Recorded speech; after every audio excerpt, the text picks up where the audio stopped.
నరేంద్ర మోదీని ఓడించాలన్నా రాహుల్ గాంధీ పీఎం అవ్వాలన్నా ఒకటే ఒకటి ఎస్టీ ఎస్సీ ఓబీసీలని విడగొట్టి ముస్లింలు ఏకం చేస్తే ఖచ్చితంగా అంటే మైనారిటీ వర్గాలన్నింటినీ విడగొట్టేసి ఈ యొక్క ఎవరైతే ఉన్నారో ముస్లింల్ని ఏకం చేయాలి.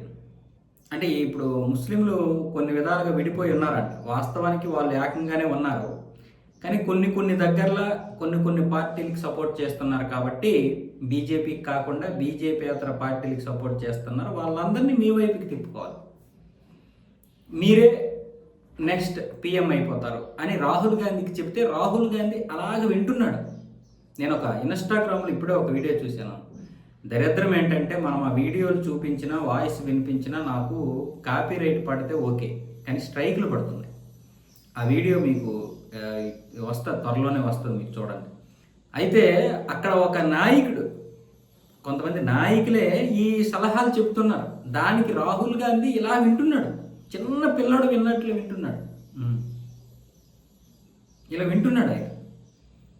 అంటే గెలవడం కోసం ఎలాంటి దానికైనా తెగిస్తారు వీళ్ళు. అదే నరేంద్ర మోదీ ఇప్పుడు ఇన్నిసార్లు గెలుస్తున్నాడు కదా, భరించలేకపోతున్నారు ఒక్కొక్కడు ఏమొచ్చేసి అదేంటిది ఈవీఎంల మాయ అంటాడు, ఒకడేమొచ్చేసి ఎన్నికల స్టంట్ అంటాడు. ఆయన ఏం చేసినా ఎన్నికల స్టంటు ఈవీఎంల మాయ. మరి వీళ్ళు చేస్తున్నది ఏంట్రా బెదవల్లారా? వాస్తవానికి ఎస్సీ ఎస్టీ ఓబీసీ వీళ్ళని ఇంకా విడగొట్టాలంటున్నారు. వీళ్ళు మామూలుగానే ఏకంగా ఉంటారు, కాకపోతే వీళ్ళు రకరకాలుగా విడిపోతున్నారంట. వీళ్ళందరినీ వాళ్ళ వైపు తిప్పుకొని ముస్లింలను కూడా ఏకం చేసేస్తే ఇంక మీకు ఇదే లేదు, తిరిగే లేదు అంటున్నారు. అంటే దేశం ఎలాంటి పరిస్థితుల్లోకి వెళ్ళిపోతే మీరు ఆలోచించండి. వాళ్ళకి అధికారం మాత్రమే కాదు, అధికారం వచ్చిన తర్వాత వాళ్ళు ఈ దేశంలో ఉన్నటువంటి హిందుత్వాన్ని ఎలా నాశనం చేయాలని కంకణం కట్టుకున్నారో మీకు తెలియదు. ప్రతిదీ పక్క ప్లాన్తో జరుగుతుంది. నరేంద్ర మోదీ మీద మనకి మామూలుగానే 3 సార్లు గెలవడం వల్ల చిన్న వ్యతిరేకత అయితే మనలాంటి వాళ్ళకు కూడా వచ్చింది. అంటే వచ్చే విధంగా చేస్తున్నారు. ఎంత చేసినా సరే సామాన్య ప్రజలు, అంటే పార్టీలకు సంబంధం లేకుండా సామాన్య ప్రజల్లో కూడా వ్యతిరేకత వస్తుంది 3 సార్లు ఇది అవ్వడం వల్ల.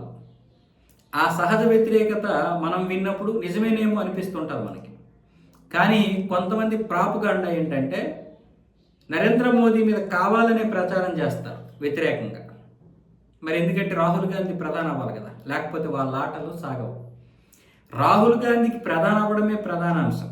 ప్రధాని అవ్వగానే పాకిస్తాన్ బయటపడాలి, ఆర్థిక సంక్షోభం నుంచి బయటపడాలి, కశ్మీరు 370 నుంచి బయటపడాలి, పశ్చిమ బెంగాల్ ఈ బార్డర్ నుంచి బయటపడాలి, బంగ్లాదేశ్లో కలిసిపోవాలి. ఇలా చాలా ఉన్నాయి. కాంగ్రెస్ అధికారంలోకి వస్తే అది నిర్వర్తించాల్సినటువంటి పనులు చాలా ఉన్నాయి.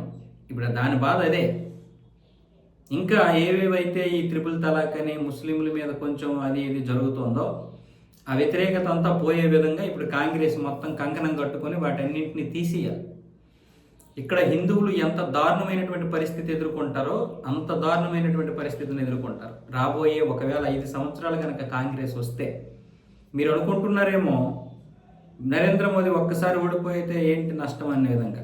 ఆ ఒక్క దఫా ఓడిపోయి ఒక్క దఫా కాంగ్రెస్ వస్తే మళ్ళీ మనం 1975లోకి వెళ్ళిపోతాం. ఇందులో ఎటువంటి సందేహం లేదు.